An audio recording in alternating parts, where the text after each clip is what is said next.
네, 오늘 우리가 마주하고 있는 야고보서를 처음 마주했을 사람들은 이 예루살렘 밖으로 흩어져야 했던 유대계 그리스도인 공동체였습니다.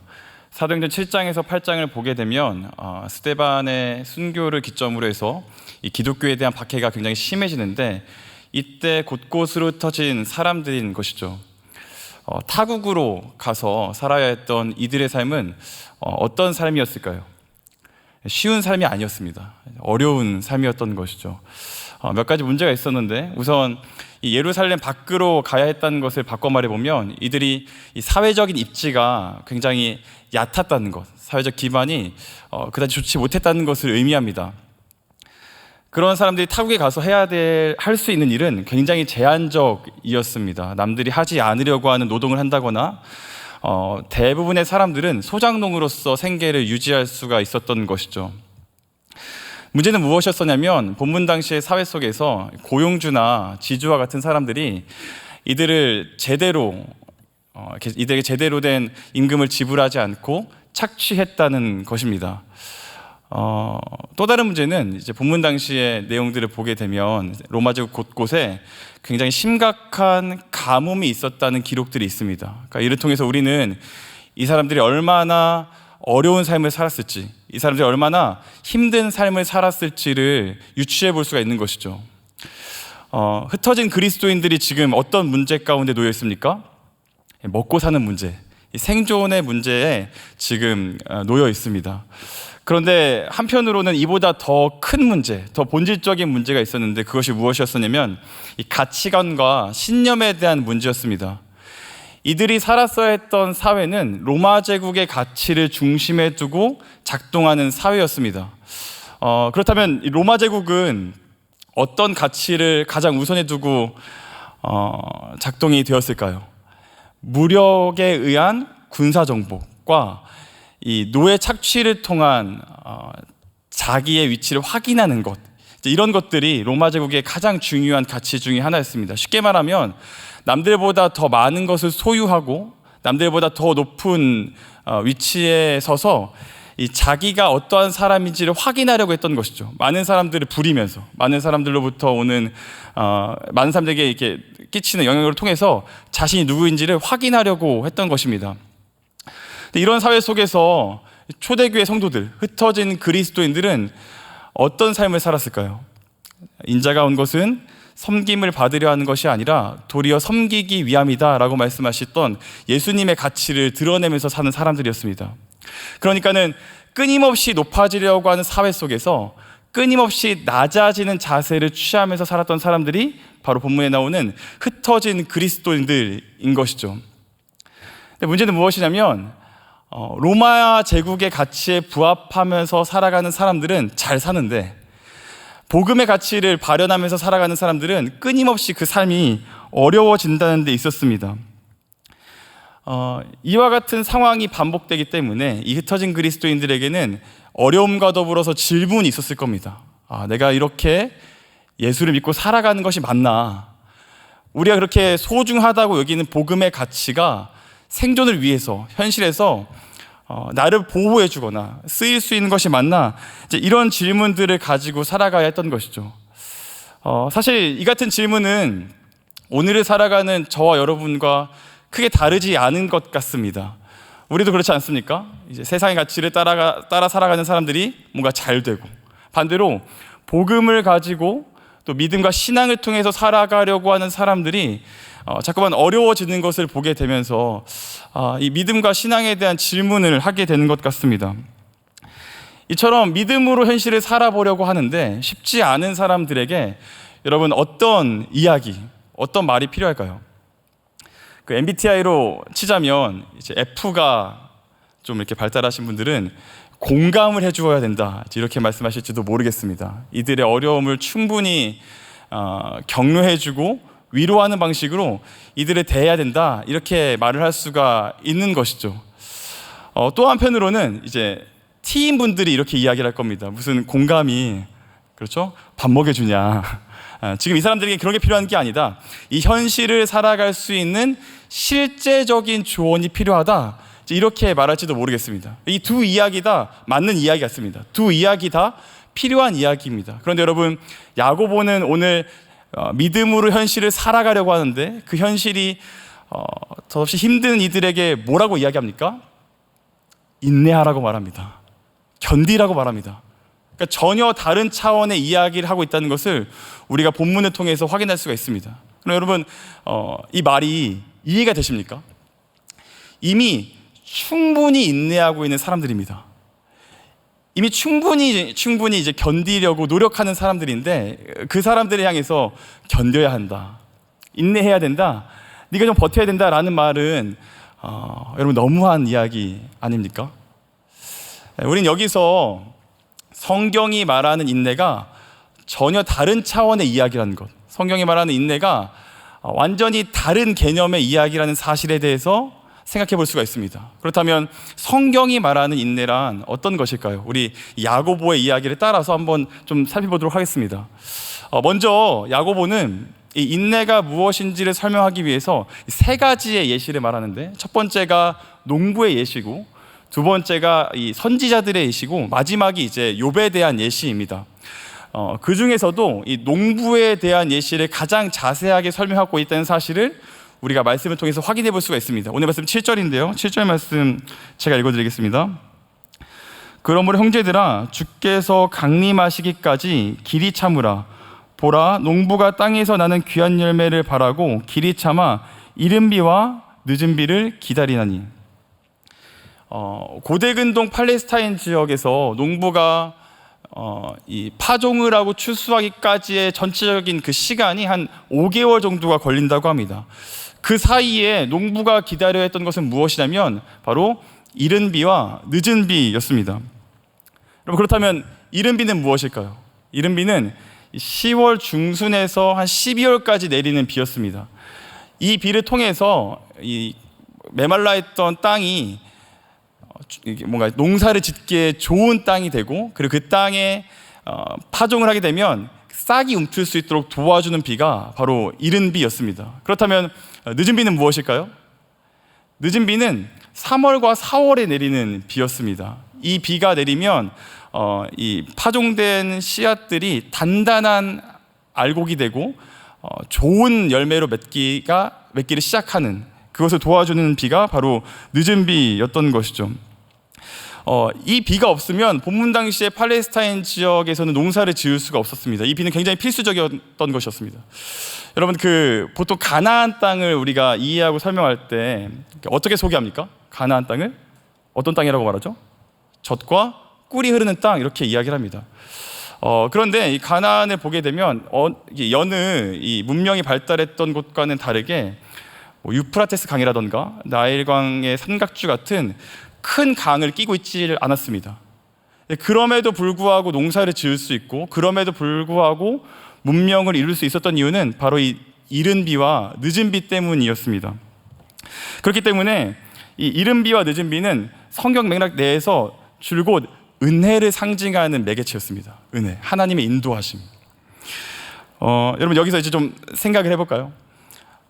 농부가 아무리 열심히 농사를 짓는다고 하더라도 이른 비와 늦은 비가 없으면 추수를 할 수가 없을 겁니다. 근데 반대로 생각해 보는 겁니다. 아무리 이른 비와 늦은 비가 때에 맞게 적당히 내린다고 하더라도 농부가 농사를 제대로 짓지 않으면, 기경하지 않고 파종하지 않고 열심히 그 농사를 짓지 않으면, 그러면 열매를 맺을 수 있을까요? 그렇지 않다는 것입니다. 이렇게 보면 추수를 위해서 무엇이 필요합니까? 비도 필요하고 농부의 열심도 필요합니다. 늦은 비와 이른 비가 내려야 됩니다. 그러니까 무슨 말이냐면 은혜가 필요한 거죠. 또 다른 한편으로는 농부가 열심히 농사를 지어야 됩니다. 인간의 노력이 필요하다는 겁니다. 이처럼 어떻게 보면 전혀 다른 두 가지의 삶의 형태가 한 가지로 융합된 것을 성경은 인내라고 말을 합니다. 그러니까 내가 마주하고 있는 상황, 특별히 내가 원치 않은 상황을 최선을 다해서 성실히 마주하고 나머지 결과와 모든 과정은 은혜에 맡기는 것, 이제 그것이 인내라는 것이죠. 사랑하는 성도 여러분, 그러니까 이제 성경은 이런 것은 인내가 아니라고 말하는 겁니다. 그저 가만히 있고 몸을 웅크려서 이 상황이 지나가기를 바라는 수동적인 자세는 인내가 아니라고 말을 합니다. 인내란 무엇입니까? 내가 마주하고 있는 상황을 열심히 대하는 겁니다. 최선을 다해서 피하지 않고 능동적으로 그 일들을 하는 겁니다. 그러면서 동시에 은혜를 바라는 것이죠. 이 모든 것의 결과와 이 모든 것의 이 내용들이 은혜로 이루어지기를 바라는 겁니다. 열심과 인내가 한 태도 안에 드러나는 것, 그게 바로 인내라는 겁니다. 그렇다면 이와 같은 인내를 할 수 있는 이유가 어디에 있을까요? 우리는 어떻게 하면 인내할 수 있을까요? 오늘 말씀 8절은 이렇게 이야기합니다. 우리 8절 말씀 같이 읽겠습니다. 읽어주세요. 시작.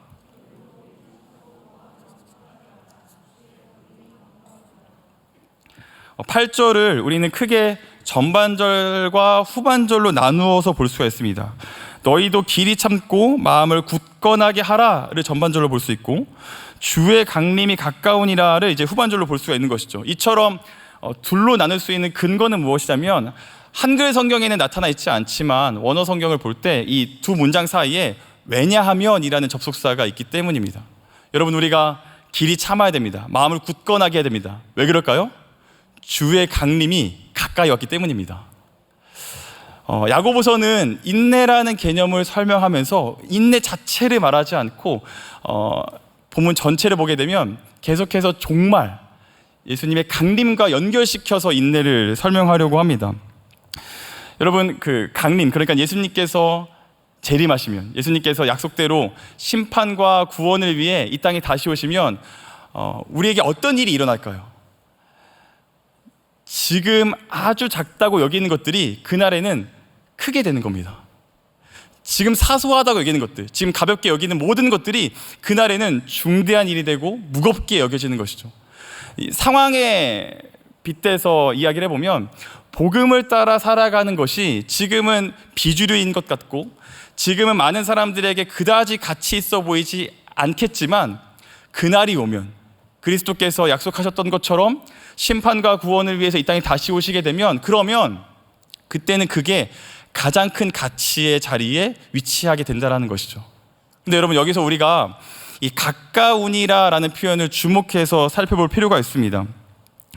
한글 성경에는 이 내용이 뚜렷하게 나타나지 않지만, 여기서 가까우니라라는 이 표현의 시제는 미래 시제, 그러니까 언젠간 일어날 일로 말씀이 기록하지 않고 완료형으로 기록을 합니다.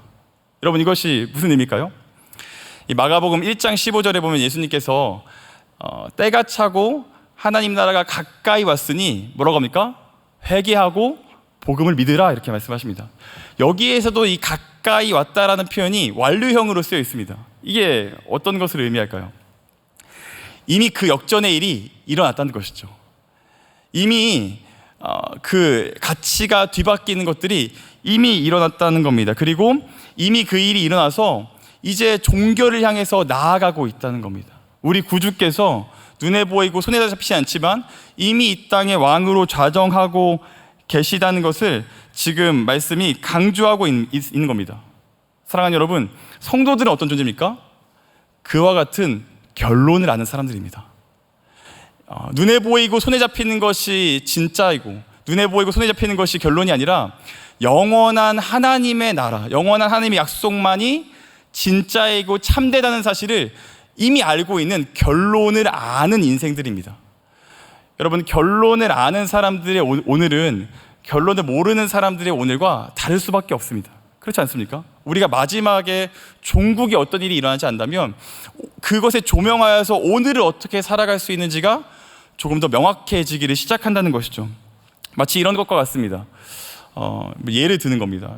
여러분들이 갖고 있는 모든 자산을 현금화해서 어떤 이유인지는 알 수 없지만 수표 한 장에 다 담았다고 가정을 해보는 겁니다. 그리고 그 수표를 얼마나 소중하겠어요. 내 전 재산이 다 들어있으니까 지갑에다가 고이 이렇게 모셔두고 이 가슴 한켠에다가 가지고 어느 길을 가는 겁니다. 그런데 어떤 이유인지 모르겠는데 길을 가다가 그 지갑을 잃어버렸다고 생각을 해보는 겁니다. 벌써 끔찍하죠. 여러분 심정이 어떨까요? 지금 보시니까 다 가진 게 없으셔가지고 잃어버리거나 말거나 만약에 우리가 갖고 있는 모든 재산을 잃어버린다고 생각하면 우린 절망할 겁니다. 아마 지금 여러분들이 이렇게 담담한 표정을 짓는 것 이상으로 여러분 아마 절망하실 겁니다. 어쩌면 인생을 다시 시작할 모든 힘과 용기를 잃어버릴지도 모르겠습니다.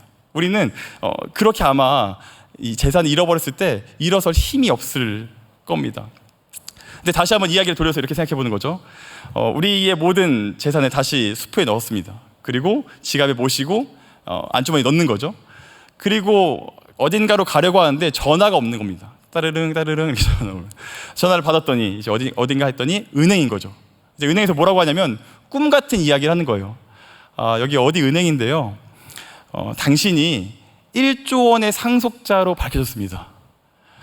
지금 당장 은행에 오셔서 사인하고 돈을 받아가세요. 이렇게 말했다고 생각해 보십시오. 여러분 어떨까요? 아까보다 표정이 좋으시네요. 네, 우리는 아마 아주 기쁜 마음으로 그 은행을 향할 겁니다. 그런데 은행을 향하는 길에 지갑을 또 잃어버린 겁니다. 이때 여러분 어떨 것 같습니까? 별로 아무렇지 않을 겁니다. 왜냐하면 1조 원에 비해서 내가 가진 재산, 모르겠습니다. 여러분들의 재정 상태는 모르겠습니다. 그러나 제가 가진 전 재산은 1조 원에 비하면 먼지도 되지 않습니다. 여러분 이것이 무엇을 의미할까요? 더 큰 가치가 약속되어 있다는 것은 오늘의 고난을 작게 하는 능력이 있다는 겁니다. 우리에게 무엇이 약속되어 있는지를 확인하고 결론이 무엇인지 안다면 오늘의 실패로 우리의 인생을 다 결정하지 않고 오늘의 성공으로 모든 것들을 다 이루었다 만족하지 않을 겁니다.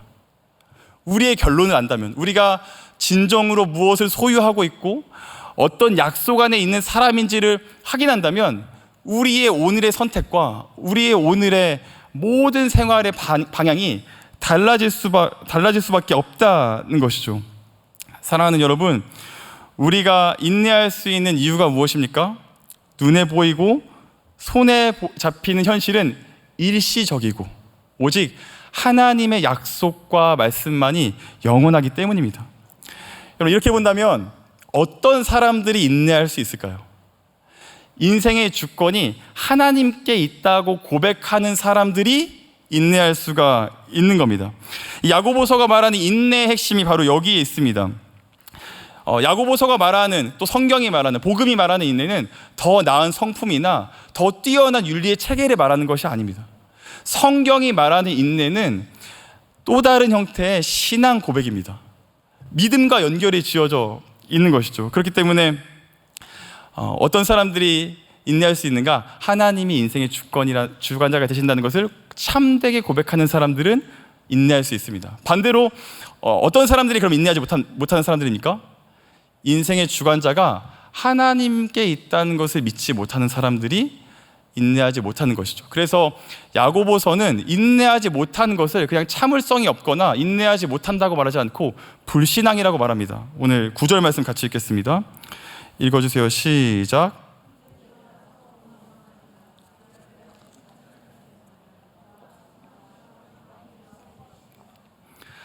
여기서 서로 원망하지 말라라는 표현은 맥락으로 보자면 또 다른 형태의 인내하라는 권면입니다.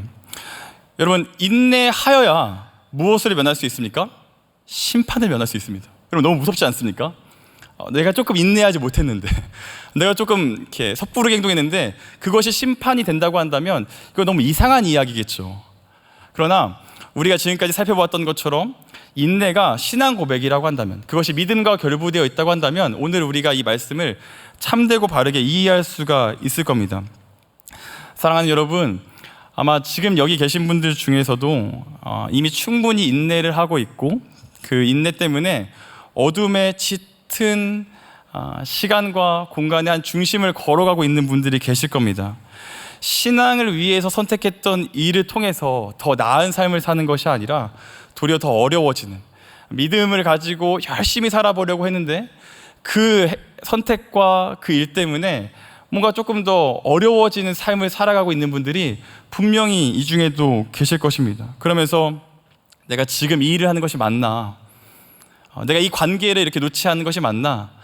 내가 이와 같은 형태로 삶을 살아가는 것, 이와 같은 가치로 선택하는 것이 맞나? 라는 질문을 가지고 살아가는 분들이 분명 여기에도 계실 거라고 생각됩니다. 근데 그럼에도 불구하고 여러분, 인내를 포기해서는 안 됩니다.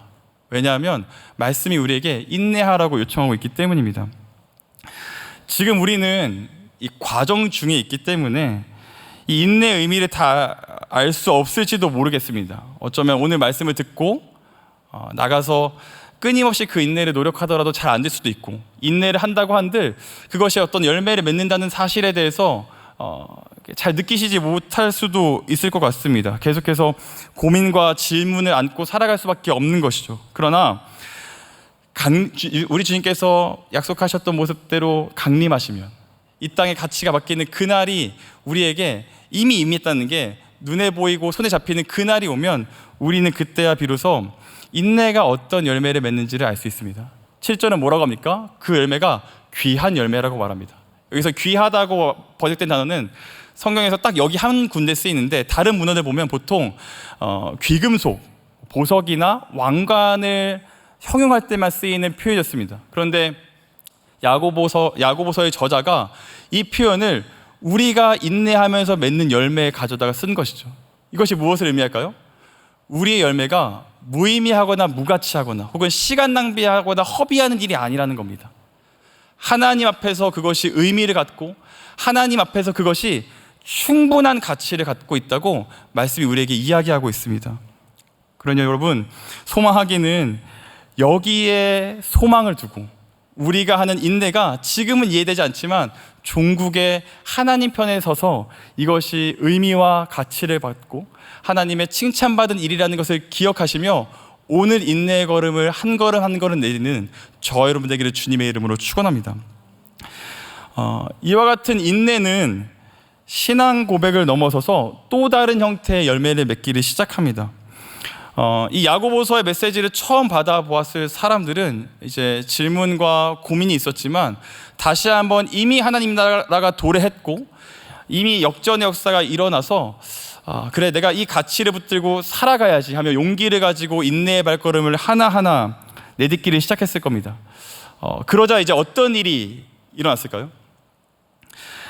앨런 크라이더라는 분이 계십니다. 이분이 지금은 고인이 되셨는데 생전에는 리젠트 칼리지랑 옥스퍼드 대학에서 역사를 가르치셨던 분이었습니다. 특별히 초대교회사에 관심을 갖고 초기 기독교가 어떻게 형성되고 발전되었는지를 연구하셨던 분인데 이분이 참 좋은 책을 많이 쓰셨습니다. 그 중에 한 책이 무엇이냐면 초기 교회와 인내의 발효라는 책이 있습니다. 이 책은 로마 제국 안에서 어떻게 교회와 기독교가 바르게 뿌리를 내릴 수 있었는가를 주목해서 쓴 책인데요. 그 과정에서 교회가 성장했던 비결, 그리고 그 교회가 참되고 바르게 성장했던 비결이 다른 것에 있지 않고 그리스도인들의 삶에 있다고 말합니다. 그리고 그 삶에 인내가 굉장히 중요했다고 이야기하면서 이렇게 이야기를 합니다. 그 일부를 제가 좀 띄워주시면 제가 읽어드리겠습니다. 초기 그리스도인들은 하나님의 성품과 예수 그리스도의 삶과 가르침에 근거한 인내의 신학을 발전시켰다. 그들의 신학은 그들이 일을 끈기 있게 하는 방식을 지지하도록 이끌었다. 여기서 말하는 일이라는 게 부당하거나 뭔가 좀 어려운 일을 말합니다. 실제로 그들은 로마의 적대적인 환경 속에서도 자신들의 신앙을 꿋꿋이 지켰다. 그들은 박해받는 현실을 도피하지 않고 그것에 마주하며 인내했다. 이것이 오히려 주변 사람들에게 깊은 인상을 주었고 기독교 확산의 토대가 되었다. 이렇게 이야기합니다. 이제 걷어주십시오. 제국의 이야기와는 전혀 다른 이 인내 방식으로 살아가자 어떤 열매가 맺힙니까? 선교의 열매가 맺히는 것이죠.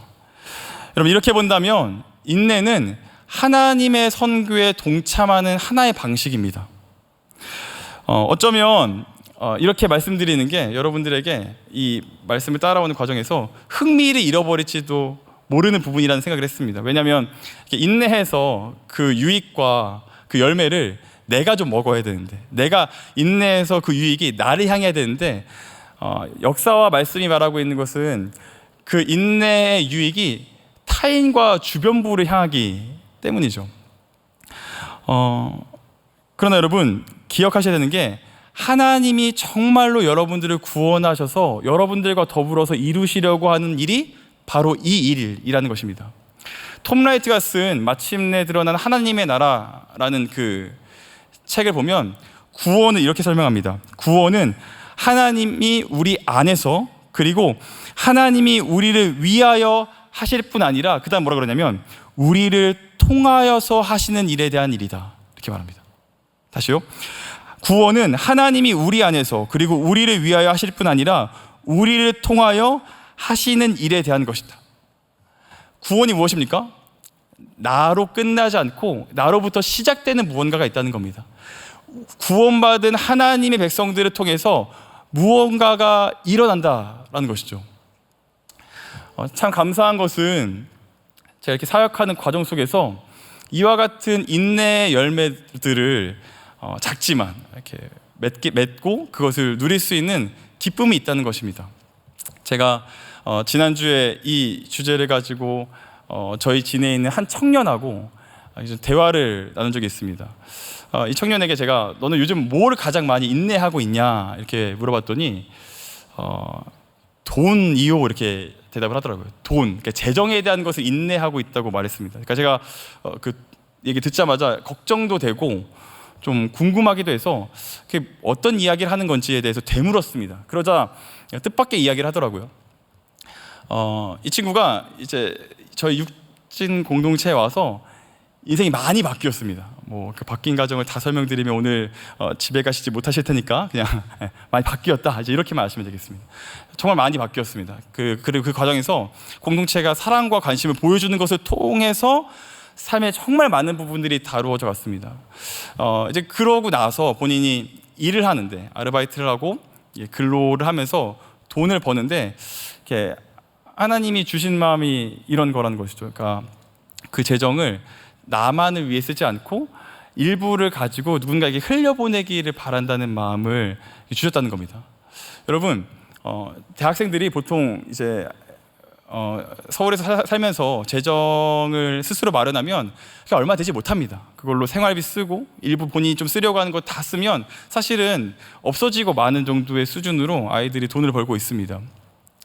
그러니까 이제 그 주변에 있는 사람들은 그거보다 조금 더 열심히 해서 자기가 갖고 싶은 것을 산다거나 혹은 먹고 싶은 것을 먹는다던가 아니면 조금 더 여유가 되면 여행을 간다든지 이런 식으로 재정을 쓰는데, 이 친구는 그렇게 하지 않고 자기 것을 남기고 나머지를 주변을 위해서, 특별히 자기가 리더인데 자신에게 맡겨진 조언들과 더불어 교제하는데 그 재정을 이렇게 쓰는 것이죠. 근데 여러분, 이와 같은 일이 이제 어떤 열매를 맺게 되는지 아십니까? 이렇게 다른 방식으로 재정을 쓰기 시작하자 주변에 있는 교회와 신앙에서 멀어진 사람들이 이 친구의 삶에 대해서 관심을 갖기를 시작합니다. 그러면서 최근에 저희 진에 어떤 일이 있었냐면, 이 친구가 전혀 교회를 다니지 않았던, 전혀 신앙이 없었던 한 친구를 전도해서 지금 공동체에 잘 적응해가지고 우리 조금 있으면 같이 서귀포 선교를 이렇게 가도록 등록이 됐습니다. 너무 감사하지 않습니까? 전혀 교회에 대해서, 기독교에 대해서 관심을 갖지 않던 한 청년이 인내를 가지고 다른 방식을 취하는 한 사람의 삶의 태도를 보고 교회 안으로 들어오게 된 겁니다. 또 다른 예가 있습니다. 저희 진의 또 다른 이번에는 자매입니다. 이 자매 역시, 이 자매가 처음에 이제 서울에 와서 학교를 다닐 때 그 누구보다 로마 제국의 가치에 부합하면서 살아갔습니다. 세상의 가치를 드러내는. 근데 특별히 그거 어떻게 할 수 있냐면 SNS에 그런 이제 세상의 가치와 세상의 즐거움들이 아주 이렇게 풍성한 게시물들로 가득 차 있는 것이죠. 근데 이제 이 친구가 이제 그렇게 방황하고 세상에서 이렇게 즐거움을 누리고 있을 때 저희 공동체가 가만두지 않았습니다. 이제 간사와 제가 찾아가서 끝까지 이렇게 뭔가 신방하고, 저희 공동체에 또 좋은 친구들이 그 친구의 곁에 있어주면서 이제 아주 다양하고 많은 일들이 있었습니다. 역시 이 이야기도 다 하면 여러분들 댁에 돌아가실 수가 없으니 여기까지만 하겠습니다. 그래서 이 친구도 꽤나 많은 변화를 이룰 수가 있었습니다. 그러자 가시적으로 이렇게 오는 변화가 무엇이었었냐면, 아까 SNS 말씀드렸지 않았습니까? 그 내용이 예전에는 세상의 즐거움, 세상의 가치로 가득 찼었는데 어느 순간 거기에 교회와 공동체, 그리고 선교와 사역에 대한 내용들로 가득 차기 시작하는 겁니다. 근데 그러자 주변에 이 교회를 다니지 않는 사람들로 하여금 또 이렇게 질문이 일으켜진 것이죠. 너 예전에는 그렇게 살더니 도대체 어떤 일이 있었던 것이냐? 그래서 한 2달 전에 또 이 자매 역시 초등학교 저학년까지 교회를 다니고 한 번도 교회 안으로 들어오지 못했던 한 자매를 전도했습니다. 정확하게 말하면 그 자매가 이 친구를 따라온 겁니다. 그리고 이 친구도 지금 특세 오늘까지 다 나왔고요. 이제 뭐 다음 달에 저랑 같이 서귀포 가기로 했습니다. 저는 참 행복한 목사인 것 같습니다. 여러분, 무엇을 말하는 겁니까? 우리가 인내하는 것, 우리가 바른 신앙 고백과 바른 믿음의 토대 위에 서 있으면 그것이 절대로 개인에게 멈추지를 않는다는 것입니다. 하나님이 우리를 구원하셔서 우리와 더불어 정말 이루시려고 하는 것이 바로 이것입니다. 우리가 하나님의 선교에 동참하고 하나님의 선교가 확장되어 가는 것이죠. 그래서 여러분, 사람과 역사의 눈으로 보게 되면 오늘 본문에 나오는 사람들이 흩어진 그리스도인일지는 모르지만 하나님의 시선에서 보면 이 사람들 어떤 사람들일까요? 보냄받은 사람들입니다. 그곳으로, 원치 않은 상황으로 보냄받은 사람들인 겁니다. 왜 그럴까요? 하나님이 그들을 통해 하실 일이 남아있기 때문입니다. 사랑하는 여러분, 하나님이 저와 여러분을 어떤 현장으로 보내셨습니까? 신앙과 믿음을 지키며 살아가긴 힘든 현장으로 보내셨습니다. 그런 직장, 그런 학교, 그런 가정으로, 그런 관계로 하나님이 우리를 보내셨습니다. 절대로 여러분들이 운이 없어서 그런 곳으로 가신 것이 아닙니다. 여러분들이 절대로 뭔가 실패하셨기 때문에, 내가 조금 더 나은 선택을 할 수 있었고 조금 더 괜찮은 삶을 살 수 있었는데 내가 어쩌다 실패해서 여기 왔다, 절대 그런 게 아닙니다. 하나님이 여러분들을 통해서 하실 일이 있기 때문에 여러분들을 그곳으로 보내신 것입니다. 그럼 여러분, 우리가 무엇을 해야 될까요? 인내해야 합니다. 다른 방식으로 살아가야 됩니다. 세상의 가치가 말한 대로 살아가지 않고 말씀에 부합하게 살아가기 위해서 오늘도 스스로 우리를 인내하며 그 상황을 마주해야 한다는 것이죠. 여러분, 그렇게 하기 참 힘드시죠? 말씀을 듣고 이것을 적용하기 위해서 1주일을 2주일을 이렇게 살아봤던 이렇게 저를 돌이켜보면 참 인내하는 것이 쉽지 않은 일 같습니다. 그런데 여러분, 마지막으로 그런 우리를 향해서 말씀이 뭐라고 이야기합니까? 10절과 11절에 보시면 욥의 인내를 기억하라 이렇게 이야기합니다. 욥은 어떤 사람이었습니까?